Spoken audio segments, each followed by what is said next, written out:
কলকলা, কলকলার পাঁচ হরফ, কফ ত বা জিম।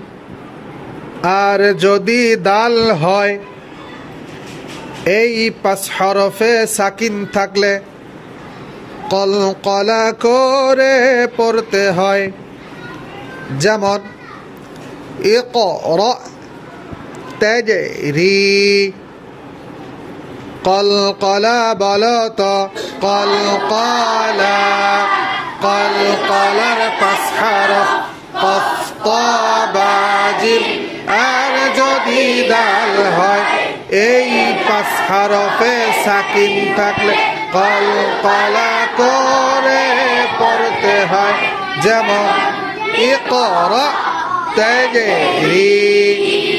সবাই সুন্দর করে মুখস্থ করে আসবে ইনশাআল্লাহ।